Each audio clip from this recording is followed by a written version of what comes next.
You would have never guessed it, but Randy was smart. And not just the type of smart that gets you good grades, but the type of smart that might solve some of the world's biggest problems someday. When you grow up in small town Arkansas, though, intelligence like that is very likely to go unnoticed. That's not a dig at Randy's teachers, it's just they wouldn't have had the resources or programs to facilitate someone like Randy, even if he was on their radar for his big brain. Randy's attitude at school didn't really help either. Teachers could tell he was smart, very smart, but he was bored, and most of the time took pride in being the class clown. He got by with mostly C's and the occasional B minus. Given the choice between finishing his algebra homework or building things in the garage out of random junk he'd collected, Randy was sure to pick the latter every time. His parents could tell he was smart, too. He'd developed motor and language skills that dwarfed all of the other kids in his daycare, and as he got into kindergarten, his teacher suggested he be bumped up to the second grade. The other kids were intimidated, to say the least. Moving into the third grade, having been roughed up several times by the other kids for being a nerd or brainiac, Randy came to the conclusion that it was easier to let his intelligence be less apparent. He also discovered around that time that being the class clown worked in his favor to coexist with his older classmates. So he floated like that all the way through junior high, never getting into any serious trouble, but using humor and his ability to camouflage his smarts to fit in. His parents worked full-time, one second shift, the other third shift. They did what was necessary to get by, and they loved him, but he was a latchkey kid, and usually ate dinner alone. Small towns in Arkansas didn't offer much in the way of job options, so they took what they could get. For the most part, Randy kept to himself outside of school. When he turned 14, he designed and built a few motorbikes in his garage/laboratory, and secretly a few rockets, among other covert inventions. Being bored that summer, he managed to fuse these two inventions together, creating his own dirt bike with mounted rockets on the sides. To say that fusing these two ideas together was a bad idea would be a gross understatement. Having wanted to impress some of the girls in his class, Randy decided to take his motorbike on a little cruise around their small town. Everything was going fine until he decided to shoot one of the rockets at a dumpster behind the local ice cream shop. He knew it would explode on impact. That was the idea. The kids hanging out there would see his stunt and he'd be ushered into the upper echelons of coolness. Or so he thought. Popularity itself wasn't something he really cared about, but the girls at his school seemed to like the popular guys. The rocket made impact, and there was roaring applause. A fragment from the projectile ricocheted off the dumpster and landed in a bush next to the ice cream shop. Luckily, only a portion of the ice cream shop sustained any significant damage.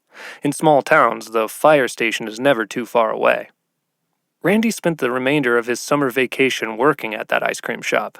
All of his paychecks went to repairs, and he became known as Randy the Bomber, a name he didn't entirely hate at first, but one that didn't go over well with the girls he was looking to impress. His parents shut down his operation in the garage that summer, but that didn't stop Randy from continuing to design and build new things. The following summer, Randy decided it was time to reclaim his honor and cleanse his name. He knew that his last stunt was juvenile and childish. His new idea was to wow his audience and show them that his skills went far beyond being just Randy the Bomber. After toiling away and repurposing forgotten pieces of technology from the local scrapyard, it was time to unveil his newest creation. It was a motorized vehicle, but not just any vehicle.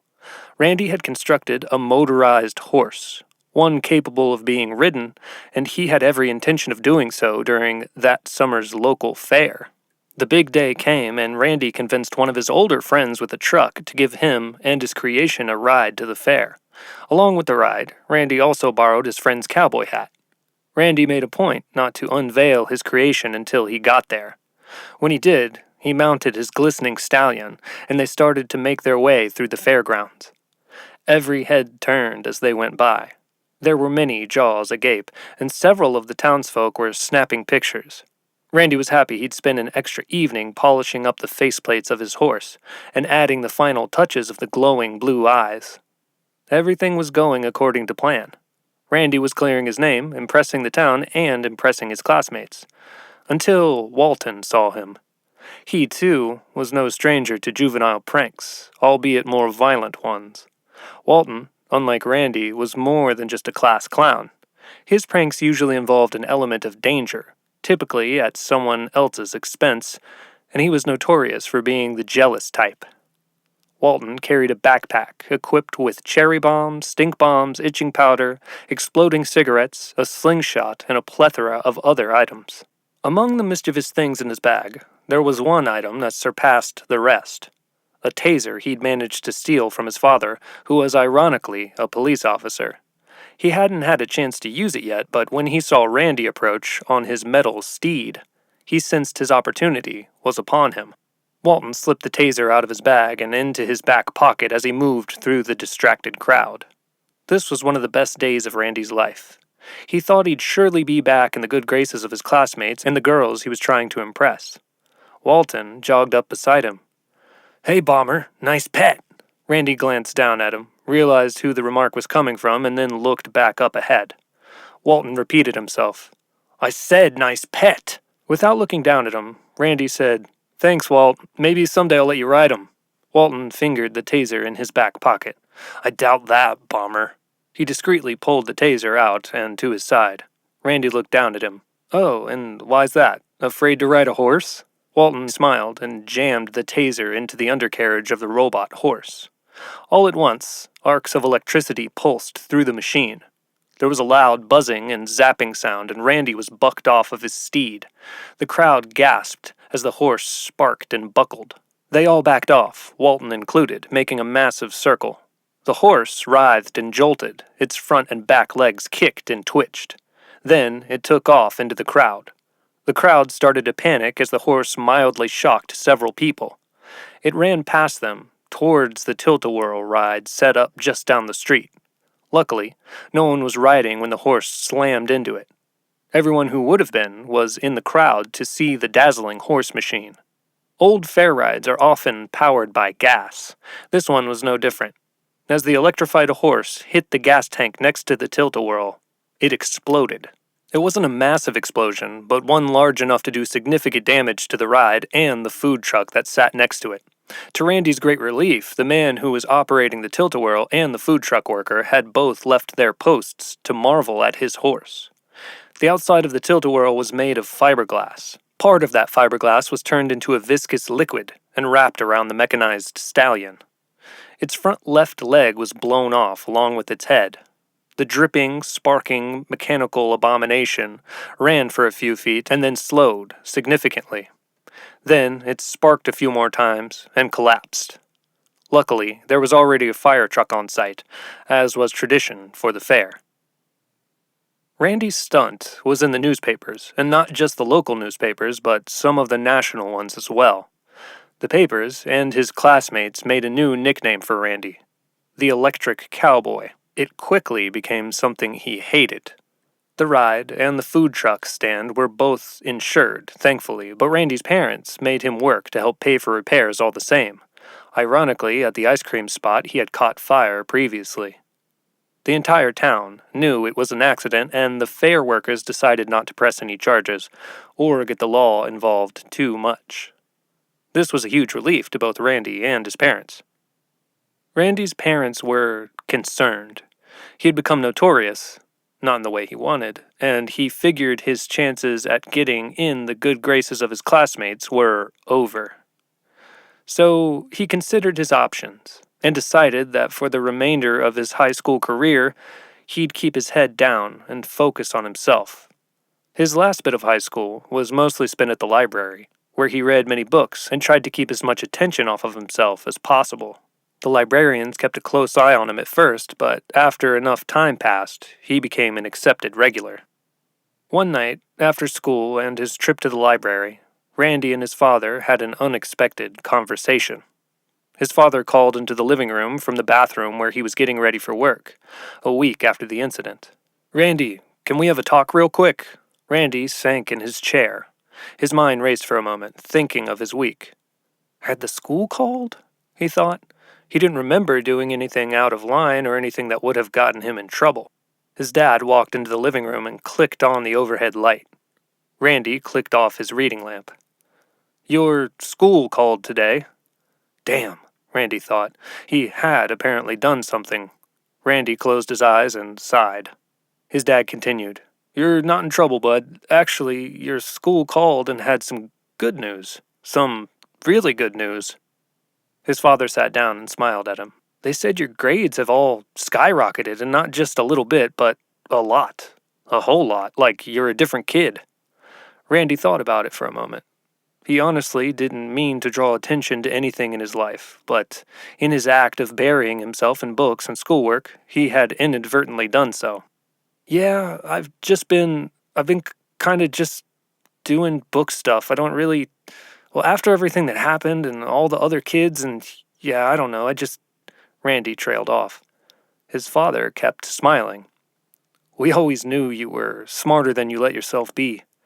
We could see that when you were little. It's funny how it took all this time for you to catch up to the way you were. Well, not funny, just weird how stuff works out like that sometimes. Anyway, that's not really what I wanted to talk about. Well, it is, but we're so proud of you, Randy. But there's also this other thing." He pulled a letter out of his pocket. "I didn't think anything good would come from your fair stunt," Randy cut him off. "If it's something about the fair, I don't want anything to do with it. I'm over that. I'm done with that. I'm not going to do an interview. I'm not going to—" His father cut him off this time. "Whoa now, cowboy." Randy rolled his eyes at that. "Sorry, I didn't mean it like that. Look, this letter is actually something that might interest you. Seems like your horse robot caught the attention of some robotics college." This was the last thing Randy expected. He had read so much about what happened and had to deal with the overwhelming amount of negativity that went with it. He never imagined that something positive would manifest from that situation. He read the letter, and it did indeed interest him. It was from a robotics institute in Massachusetts. They had seen press coverage on Randy's story and wanted to talk to him personally about his creation. They offered to fly him out, and for his stay, after the school year ended, of course. "I think you should go," his father said. "Might be your ticket out of this town, but it's your decision, and if you don't want to go, that's okay too. I would have when I was your age, and it looks right up your alley." It was right up his alley, and he did go. He spent a weekend there talking with engineers. They picked his brain, and he picked theirs. Randy got a tour of the facility and marveled at what he saw. It was a playground of robotics, computers, science, and technology. It all looked like things he'd seen in the movies, only real. When his trip came to an end, they invited him back to take an entrance exam to study at their institute. He'd just graduated high school, but he wasn't 18 yet. If he passed the exam, he'd need his parents' approval to study there. His father was very excited when he returned. "Are you serious? Yes, go, Randy. This is great." His parents had been worried about him for the past few years, and this, along with his elevated grades, seemed like a beacon of hope for his otherwise unknown future. Randy flew back to the institute and took the entrance exam. Afterwards, he was waiting in a dorm room they'd provided for him, looking at the college girls walking through the courtyard. There was a knock at his door. He opened it, and on the other side was someone he hadn't met before. He was a younger man with a sharply groomed beard and haircut. He was wearing a sci-fi-looking lab coat and held his hands in the front two low-hanging pockets. "Randy?" "Hey, yeah, that's me." "Hey, Randy, you want to come with me for a sec?" He nodded towards the hallway. "Yeah, sure." Randy followed him down the hallway to an elevator. The man pressed a button and the doors slid open. They stepped inside and the doors closed. The man said flatly, "Base Alpha, Zone 6. The faceplate of buttons on the wall in the elevator slid down, and the man leaned in, placing his face next to a now exposed glass sphere. It scanned his face, and an unseen speaker said, "Face recognition approved." Then there was a pleasant-sounding ding. Randy could feel the elevator shoot down quickly. When it stopped, the doors opened to an all-white hallway. There were lights that ran along the top corners of the hallway where the ceiling met the walls, and as they stepped into it, Randy saw many white doors on the left and right. They came to one, and the man pushed it open. The inside was surprisingly more welcoming than the hallway. There were bookshelves, cushioned seats, and couches lining the massive room. Framed paintings hung all around the room as well. Instead of sterile, feeling lights, there were several lamps sprinkled throughout the room that gave off a warm yellow glow. Randy could smell the wood underneath the sprawling carpets below them. In the middle of the room, there was a massive oak table. There were 3 other scientists sitting at the table wearing similar outfits to the man who had retrieved Randy from his dorm. They walked up to the table, and the oldest of the 3 scientists made a gesture that invited them to approach. The man stood up and extended a hand to shake Randy's. "Randy, we're so excited to meet you. We've heard a lot about you." His grip was firmer than Randy had expected. He had a wispy white beard, much longer than the first man's, and he wore glasses that sat at the end of his nose.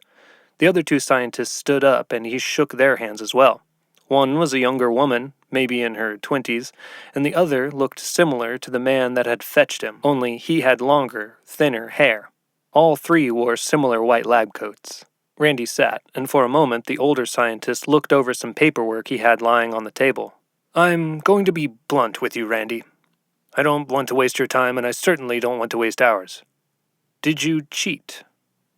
Randy shook his head, confused by this. He squinted his eyes and asked, "Cheat? Why would I cheat? How would I cheat?" The scientist with the longer hair spoke up. "Randy, you not only did well on the entrance exam, you've done better than most, or all, I should say. Granted, it is designed to look at general intelligence and not so much robotics or fields of study that you wouldn't have much access to, but this is... We've not seen an entrance score like this before, and it does have us questioning its validity." "I didn't cheat," Randy said, annoyed. The scientist's eyes snapped to the older one, and they both nodded. Then, the older one spoke again. "Would you be willing to take a few more tests? Perhaps today? Perhaps right now?" Randy thought about it for a moment. "I don't see why not. I'm here to do the whole college thing, so yeah, let's do it." Randy was escorted to another room. This one was far less welcoming. It was completely white and had lighting similar to the hallway. There was a long, one-way mirror that stretched down its length. Randy knew he was undoubtedly being watched by the scientists behind that mirror, but he didn't care. If they needed to watch him, that didn't bother him at all.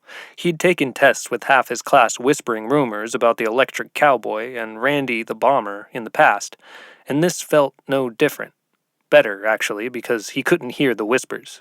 The tests, and the short recesses between them, took the remainder of the day. When they ended, Randy was escorted back to his dorm room. He called home and told his parents about his day, at least as much as he could. They were excited, probably even more than he was. Randy clicked on the small TV in his dorm room.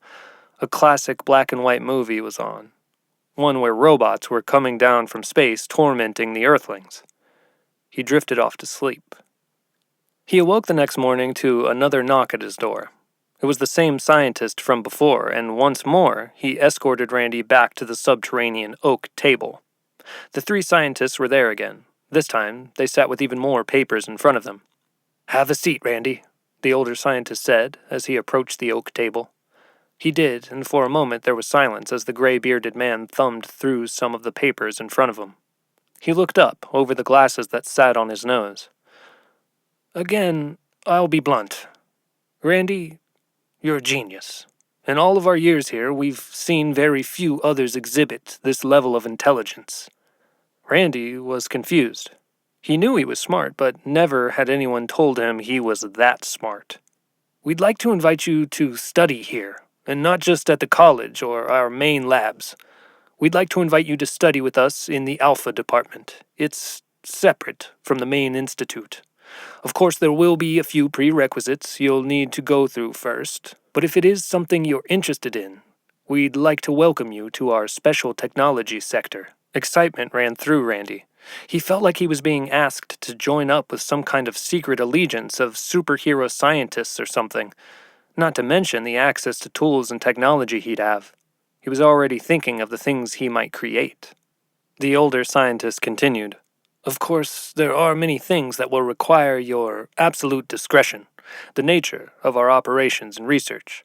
All that you do here must remain absolutely secret." Randy's mother and father were thrilled to learn about how well he'd done at the Institute, and they were excited to hear that their son was going to attend such an esteemed college with a full scholarship, room and board included. They'd been able to save a bit for him to go to college over the years, but they wouldn't be needing it. In the past, his father had actually been in the military for a short time, so when Randy told him his department was a government-funded and run facility, he understood why Randy couldn't explain exactly what he'd be studying. Time passed, and Randy learned many new things. He was shown new and increasingly secret and sophisticated technologies. Having access to these new things and time to create unlocked new and exciting worlds for him. He began to develop his own inventions, which the Institute soon regarded as assets for their primary source of funding. Some years went by, and the other scientists began to trust him. He went from being the big-brained new kid to a respected fellow scientist, an engineer. They held several ceremonies, at which his parents attended, and the Institute did all of the appropriate paperwork. Everything was official, and Randy could have basically worked in any science or technology field he wanted with his degrees. But he didn't. He stayed where he was. He was comfortable at the Institute. He had respect and virtually limitless resources at his disposal to tinker with. Also, he had become an asset to the Institute and the government. They had invested in him. They didn't want him to leave. At least, not yet. A few more years passed, and after his itch for technology and robotics was somewhat scratched, he decided to dive into the world of biology, more specifically, the world of biomechanics. Like the rest of his research, he went in head first, consuming as much information as he could, and soon became proficient with projects that required that area of expertise. His activities were monitored closely.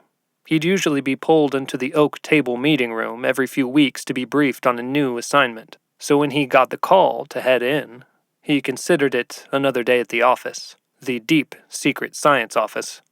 Only this time, he wasn't met with the fellow scientists like he usually was. This time, there was a highly decorated general sitting at the oak table. The man was broad, tall, and clean-shaven. His hair was short on the sides and faded upwards to a flat top. He stood up, shook Randy's hand as he entered the room, and sat back down. Randall, correct? Yeah, but you can call me Randy. No one really calls me Randall. Randy, let's get right to it. Your studies here have primarily focused on creating new assets for the defense sector of the United States government, something I'm sure you've been aware of. Randy had been aware of what he was doing, and so far nothing he was making had really kept him up at night. They hadn't asked him to make any ray guns or any Death Stars. No weapons at all so far, at least nothing he figured they could weaponize. He made a few surveillance things that could have had questionable intentions, but nothing too insidious. Randy wondered if this was the day they were going to ask him to make something he knew he shouldn't. I am, he replied. Good, the general went on. There's been some new developments. I can't disclose the details, but we will be needing you on a new project, something that requires absolute secrecy on all fronts. Red, framed, top secret. Randy shrugged. That hasn't really been an issue so far. The general interrupted. This isn't so far, Randall.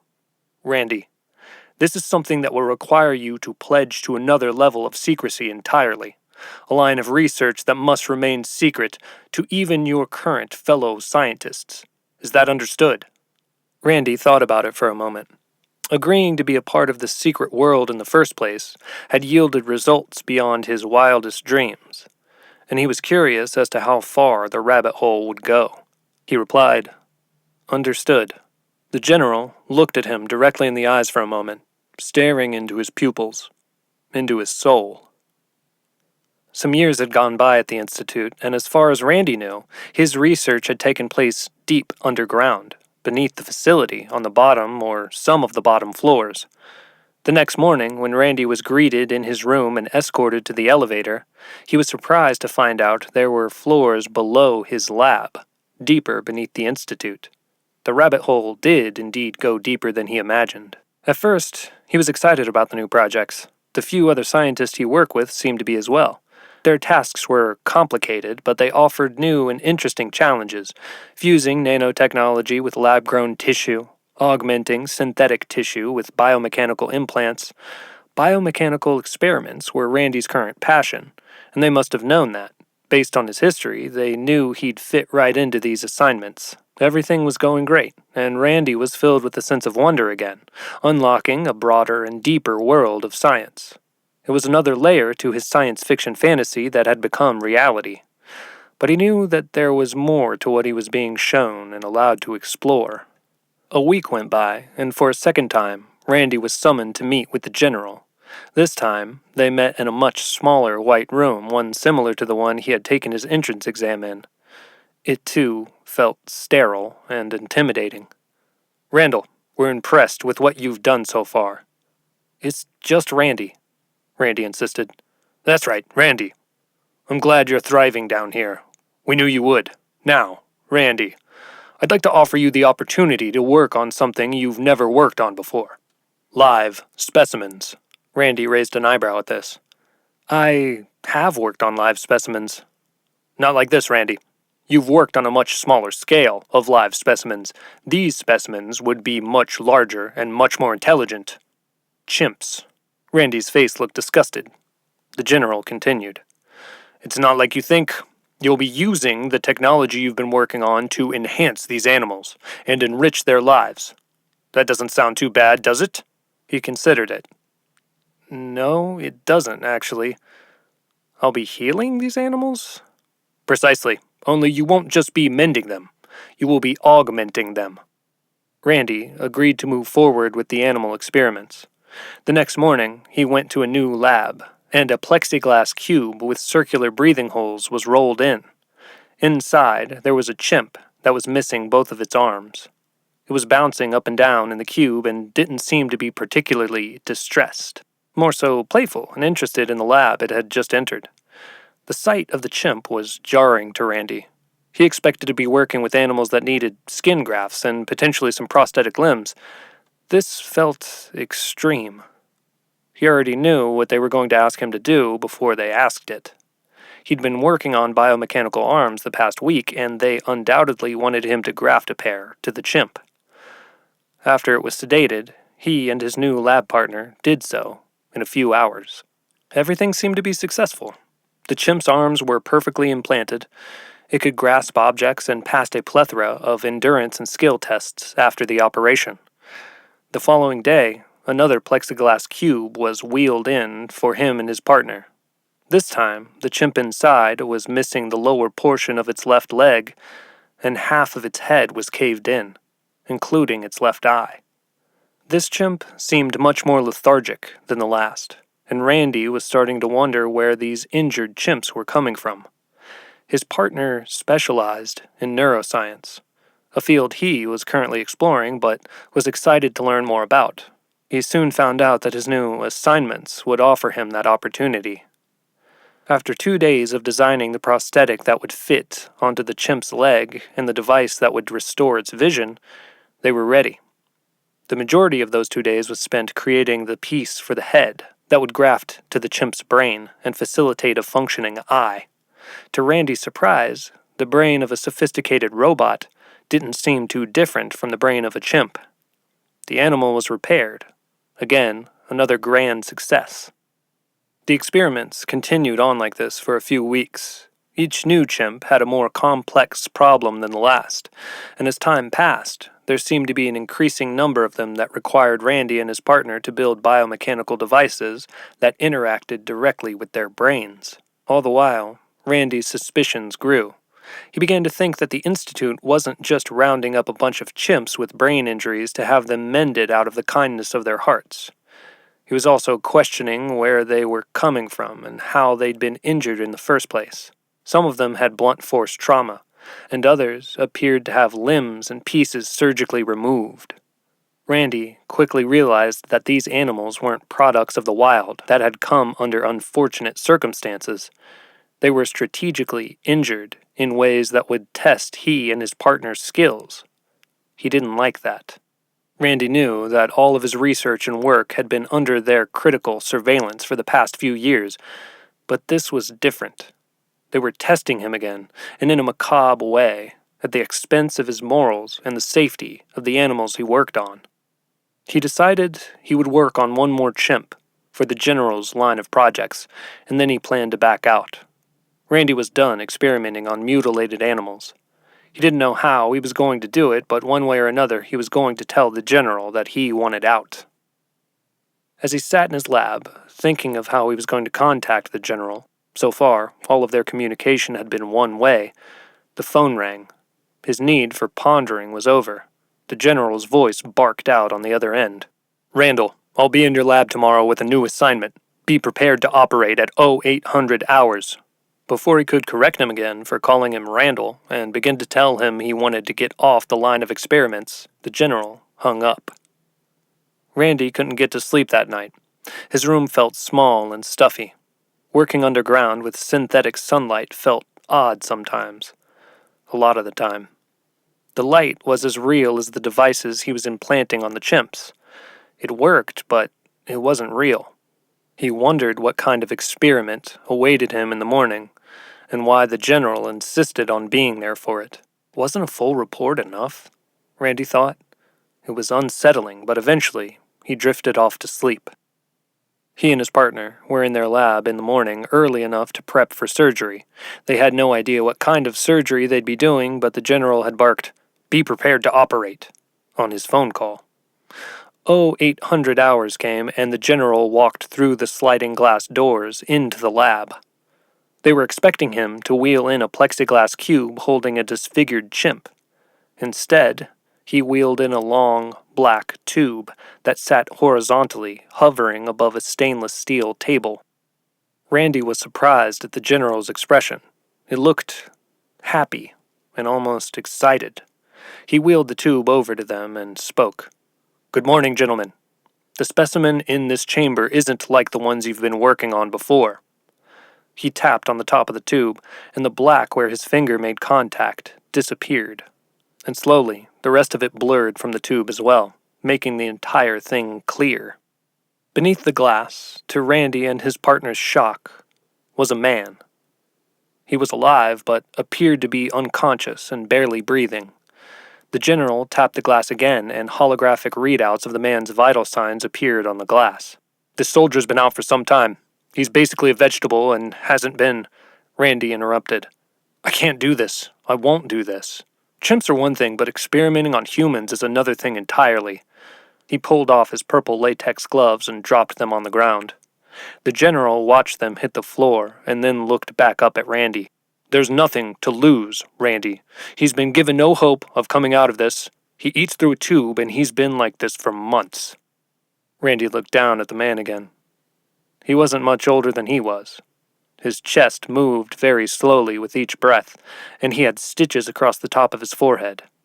They looked fresh. "I see you've tried other things," Randy said. "The stitches?" the general replied. "No, he had pressure on his brain, and we had to relieve it. An unfortunate buildup of fluid. They had to drain it." Randy didn't believe that. "This is something his family needs to clear. Something the general cut him off. "His family has given us full permission to try anything we feel might help."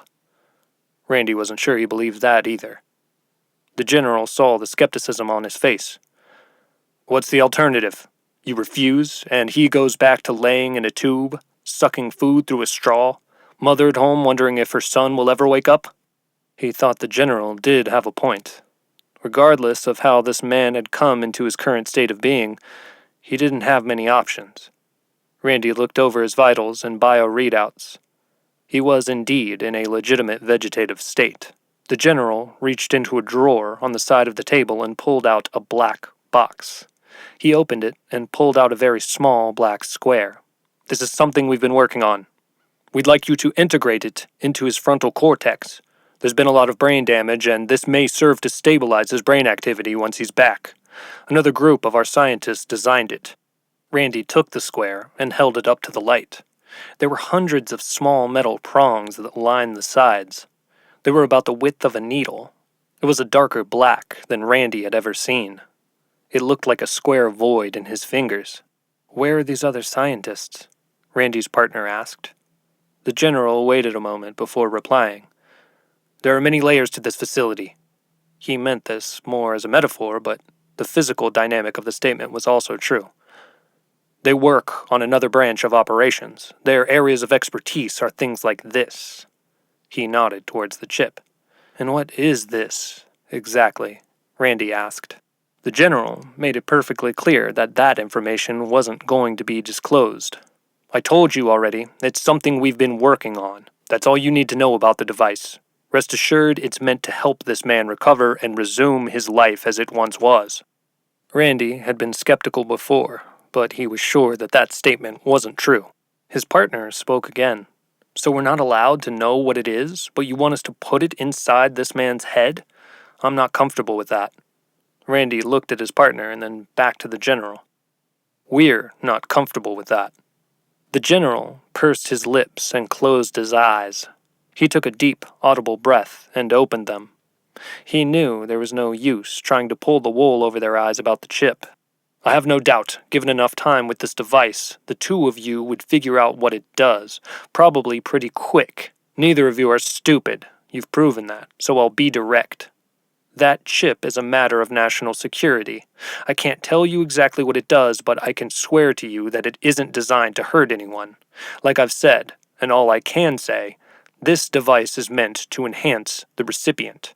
It might be this man's only hope." Randy and his partner asked to have a private discussion.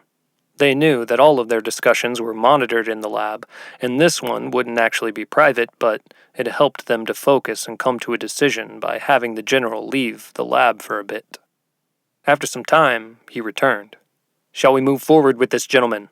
Randy glanced at his partner, then back to the general, then slid a new pair of latex gloves onto his hands. The procedure they were about to do was actually fairly similar to one they did on a chimp earlier that week. While they were doing that one, Randy was ironically imagining the procedure's outcome on a human subject. It was clear to them now that that task, along with their others, had been designed to lead them to their current assignment, and more like it would probably follow. Having done a version of this procedure already, they had the schematics for a device they had designed to hold the chip in place and interface with their subject's brain.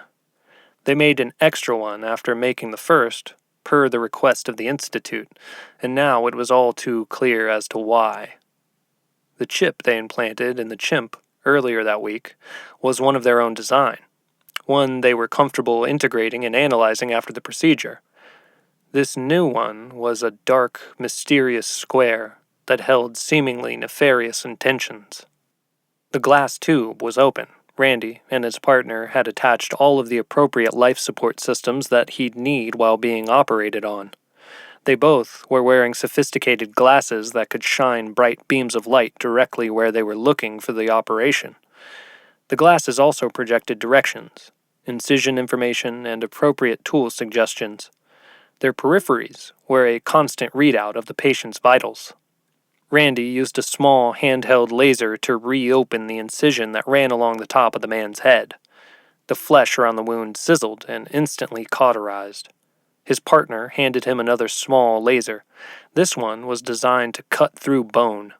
Randy held it to the man's skull, and a small red rectangle lit up on the surface of it.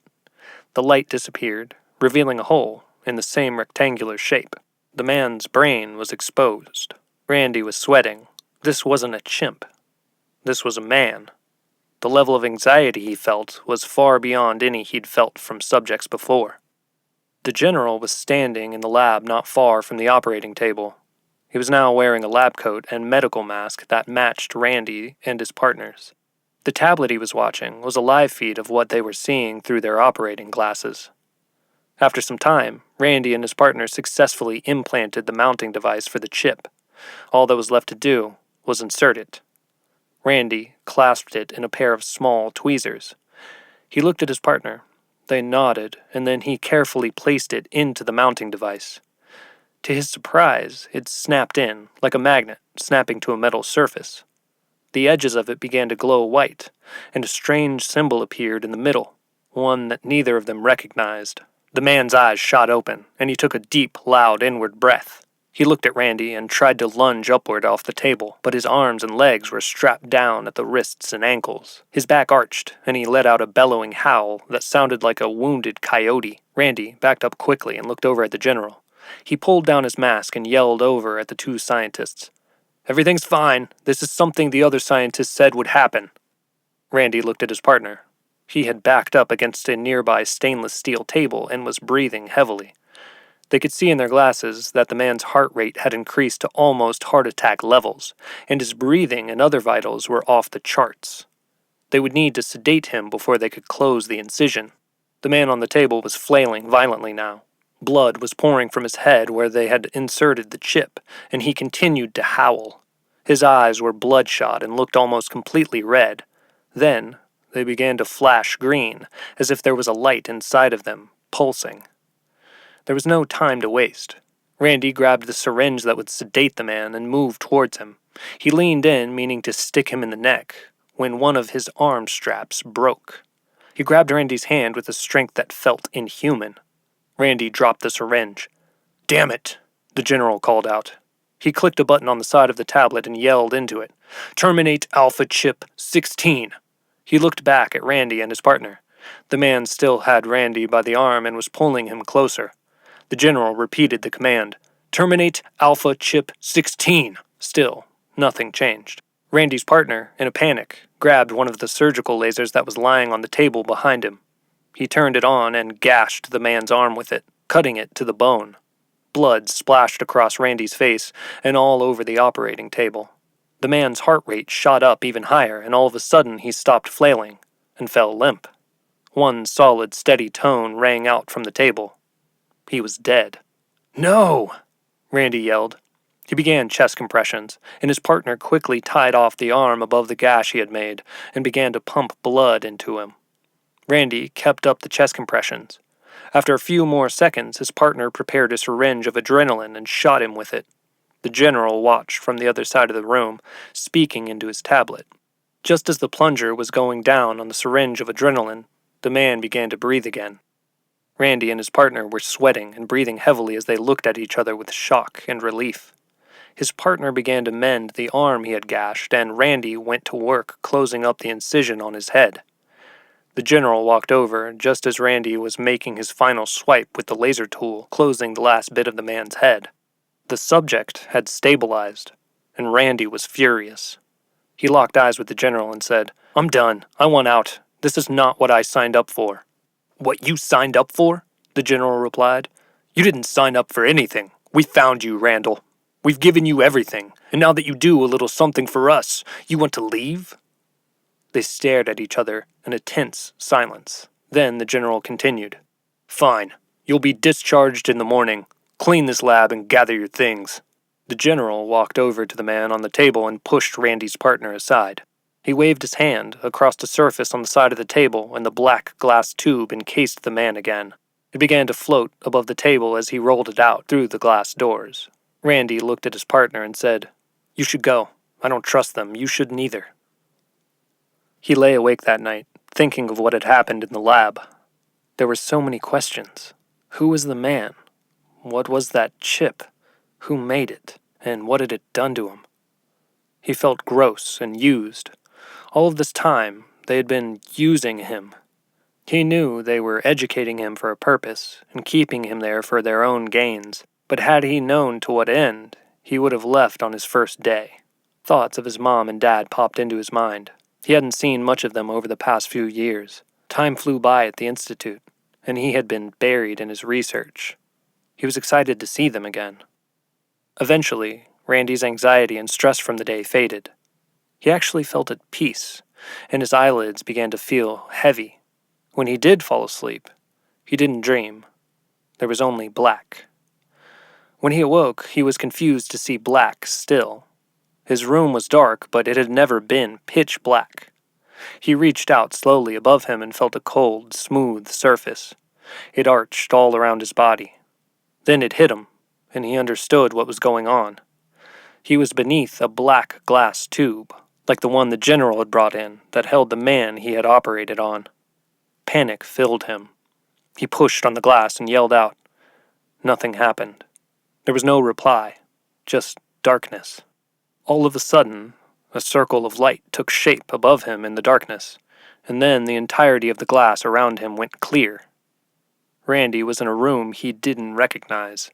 All along the walls, there were many plexiglass cubes holding chimps, all with different degrees of disfigurement. Sitting next to him on both sides and at his feet were more glass tubes like the one he was in. Kneeling next to the tube was a woman. Randy recognized her. She was one of the scientists he had met at the oak table on his first visits. "It's okay," she said. "You can hear me, but I can't hear you. Do you understand?" Randy nodded. She looked to her right and left and continued. "We don't have much time. I've jammed their surveillance equipment, but it will only last so long." Randy nodded again. "I found out what they're doing, and it's sick. I don't have the clearance to get you out, but I've been talking with someone who can. He realizes this is as sick as I do, along with the rest of us. He'll come for you soon." She noticed a noise coming from the other end of the room and tapped the glass back to black again. Randy tried to think. He didn't have any tools, and he didn't have a lot of room to improvise. For as smart as he was, he'd gotten himself into a terrible situation. Some time passed, an hour, maybe two. It was hard for him to tell in the complete darkness.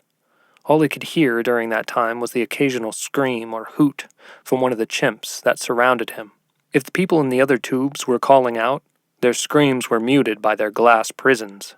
Eventually, he heard the room to the door open and close again, and then he felt the table he was on start to move. The tube was hovering just above it. He could feel it shifting and wobbling as the cart was pushed along. Whoever was pushing him went through several sliding glass doors and passed through several terminals requiring bio-clearance. They stopped, and he heard a voice a few feet to their left. "Taking another round of them?" The person who had been pushing him replied, "Just these two now. There might be more later." The other voice spoke again. "All right, go on through." Randy heard some sort of hydraulic release in front of them engage, and the glass chamber wobbled a bit. He wasn't sure what was going on, but he heard the faint whimpering of a chimp on the other side of the glass. He bobbed up and down for a while and heard objects around him shift. Randy wasn't completely sure, but it felt and sounded like he was in some kind of vehicle, a van or a truck. Eventually, the vehicle came to a stop, and he heard the hydraulic mechanism engage again. After some bouncing up and down and getting rattled around a bit, it felt like his chamber was sitting on the ground. All at once, the black around him disappeared and the glass chamber opened up, releasing him. It was dusk outside, but after being in complete darkness for so long, Randy felt blinded by the daylight. He opened his eyes slowly, and the man who had rescued him came into focus. It was the older scientist from before, the one with the white beard he sat with at the oak table. He helped Randy to his feet. "I don't have much time to explain, but you have to get out of here. Stick to the trees. Drones patrol the skies around here. There are train tracks 2 miles from here if you head east. There will be an empty car close to the end. It will be moving slowly enough for you to jump on. It was very difficult, but we were able to arrange that for you." Randy was still squinting. "What's going on? Where are we?" "No time," the bearded scientist said. "I can't confuse their tracking for too long. You have to go. What they're doing is terrible, and we plan to set as many free as we can." Randy looked into the back of the van. There was a plexiglass cube holding a chimp that was missing its left leg. Guilt washed over him, along with a sense of responsibility. "What are you going to do with that one?" he asked. The man looked at the chimp, and then back at Randy. "I don't know. The humane thing might be to euthanize her, but there's no time for—" "I'll take her," Randy said. The man looked puzzled. "It's the least I can do after all I've done. I didn't know what we were doing. I should have. I'm so stupid." "No," the man said. "We all are. We all did this." The weight of how demented the Institute was sunk in at that moment for Randy. They'd manipulated the hopes and intentions of some of the brightest minds to do terrible things, right under their noses. It's ironic how sometimes the smartest people unknowingly look past the most obvious things. Randy undid the latch that held the chimp's cube closed. She was young and small. He flung her onto his hip like a small child. Her leg straddled his side. She was happy to be out of the cube, and her instincts were telling her it was time for her to escape. He leapt down from the van with the chimp. "Thanks for saving me. Us." The man ignored the thanks and pointed into the trees. "The tracks are that way. Stay under the trees and move quickly. Do not hitchhike. Do not use a phone." He reached out and put a hand on Randy's shoulder. Do not try to contact your family unless you want them dead. Unfortunately, you know too much now.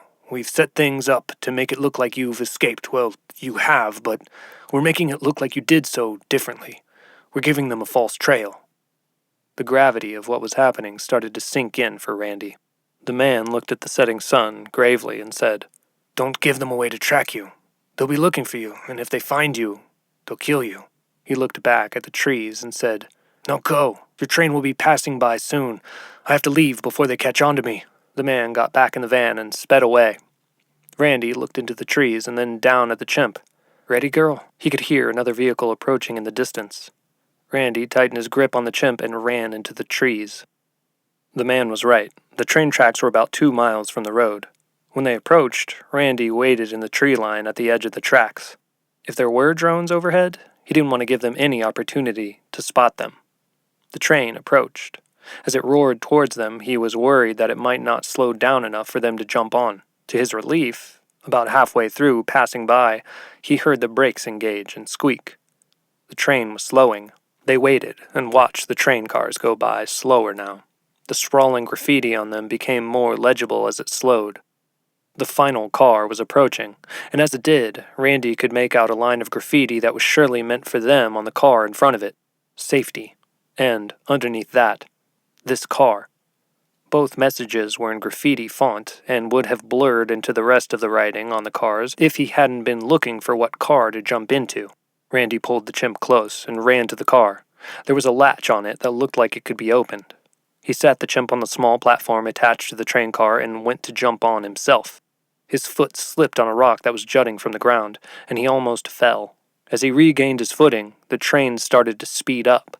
Soon, it would be moving too fast for him to jump on.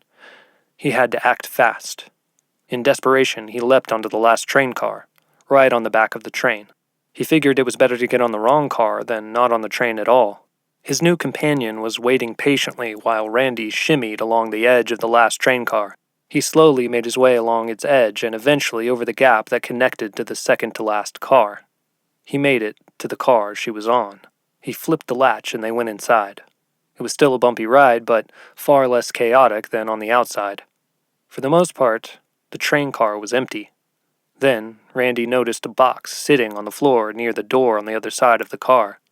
He went to it as his new companion explored her surroundings. Inside the box, Randy found a few things, the first of which was a change of clothes. He was excited to get out of the thin hospital gown they had put him in and get new shoes on his feet. The bottoms of the paper-thin slippers he was wearing weren't meant for trekking through the woods. There was also a blanket, some food, fruit, granola, and a few other things, water, a small amount of cash, and a note. Randy unfolded and read it. "The train is automated, but you still need to be cautious of who sees you getting off of it. Keep the doors closed and ride it as far from the Institute as you can. When you exit the train, leave no trace behind. If you value the safety of your family, you will not try to contact them. Other than your escape, we have not set up anything for you, as this would leave a trail, putting you and us at risk. We plan to save as many of you as we can. The less we say, the better. For now, you are on your own. Best of luck." It wasn't signed. From what Randy could piece together, other scientists felt the same as he did about what was happening at the Institute. Some of them were working to free the test subjects before undoubtedly leaving themselves. Randy wondered what had become of his partner. He hoped that he was able to get out as well. The train car bounced a bit, and Randy looked up from the letter. His chimp companion was nowhere in sight. His eyes scanned back and forth across the car frantically, hoping she was hiding in plain sight, but all he saw was an empty train car. He stood and called out, "Where are you?" He paused. She didn't have a name, or if she did, Randy didn't know it. He called out again, "Where are you, Chimp?" A small succession of high-pitched tones rang out above him. It was the chimp. She had climbed up to the ceiling and was hanging there, off of a metal fixture. Randy smiled. For a young, one-legged chimp, she could still climb just fine. Randy cracked open one of the bottles of water in the box and pulled up a small amount in his hand. The chimp climbed down and gulped it. What had she been through? Randy thought. Then he thought of things he might have gone through had he not been rescued. Guilt washed over him. He wished he would have listened to his intuitions, which told him to leave, when the tinges of guilt and uncertainty first pulled at his mind. He couldn't change that. He had to think about where he was going next, where they were going next, and how he was going to stop the Institute. He wasn't sure how, but he had to help. Looking down at the chimp drinking water from his hand, he reached out and began to stroke the back of her head. She flinched, surprised, but then calmed down and kept drinking. "I know this is cheesy as all get out," Randy said, "but I think I'm going to call you Hope." Thanks so much for listening to the first part of this story. It's interesting because when I started writing it, I didn't anticipate it to turn into a two-parter.